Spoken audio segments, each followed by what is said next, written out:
Bonjour à tous, bonjour Brice. Bonjour Michel. Nous terminons aujourd'hui notre série de vidéos sur les œuvres de Pindare. Nous avons déjà vu la 8e olympique, la première pythique, la 3e et 4e isthmique et nous terminons par la 8e néméenne. Pour cela, nous sommes toujours accompagnés par Brice Lopez, fondateur et co-gérant d'ACTA, mais surtout spécialiste des sports de l'Antiquité. Alors avant tout, peux-tu nous rappeler un petit peu ce que sont ces Jeux néméens ?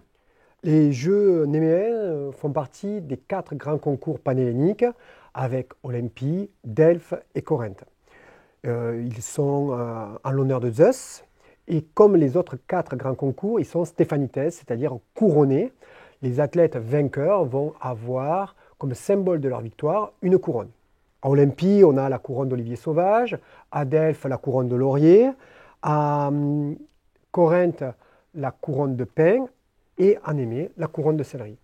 On est dans le 4e concours en termes d'importance. Et donc là, on va s'intéresser à un personnage qui est un vainqueur dans une des disciplines, mais qui est aussi un personnage d'importance. C'est ce qu'on va déjà découvrir. Un fils en est issu. Roi Dieudonné, excellent au combat comme au conseil. De partout, instamment, on venait demander à le voir, sans qu'il les eût appelés. La fleur des héros d'alentour voulait d'eux-mêmes se soumettre à ses lois. Donc on est bien d'accord ici qu'on a affaire à un roi, c'est bien cela. Oui, tout à fait.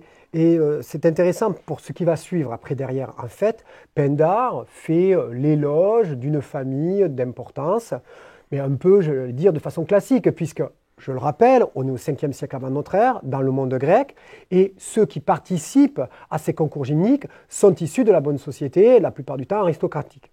Donc, il n'y a rien d'exceptionnel à ce que Pindare nous parle de ce roi, fils de roi, qui est dans un concours panhellénique.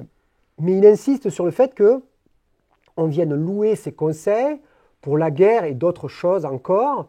Et surtout, derrière, il va nous dire en quoi il est vainqueur. Et c'est le lien entre la discipline que pratique ce roi et sa fonction de roi, sa royauté, qui va être intéressante. Mais on va justement découvrir cette discipline. Je lui apporte une mitre lydienne, toute brodée d'harmonie, monument conquis à Némée, des 2 victoires au stade de Déinis et de Mégas, son père.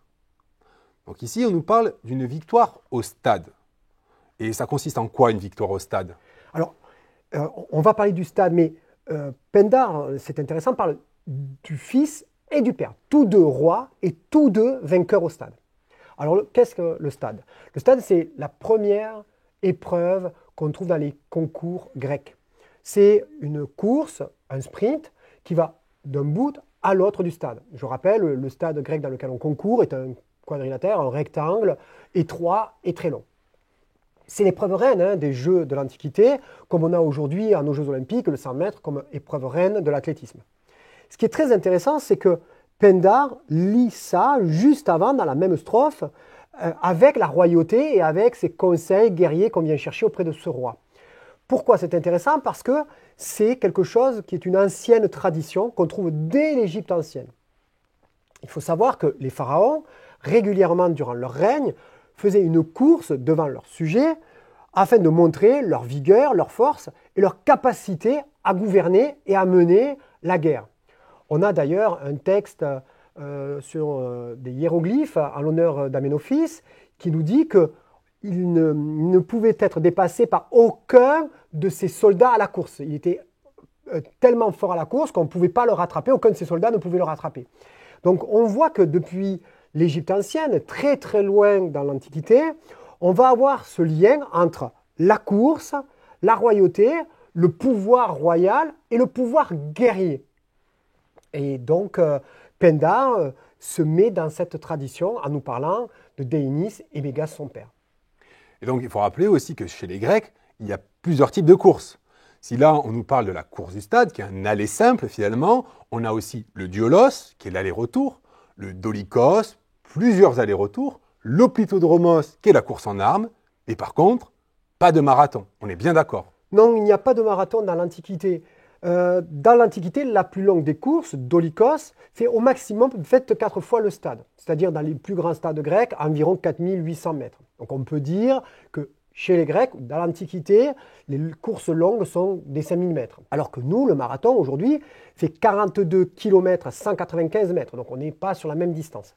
On l'appelle course de marathon en symbolisant ainsi ces coureurs grecs qui allaient porter des messages lors des guerres. Mais la distance de 42 km 195 ne dépend pas du tout de l'Antiquité.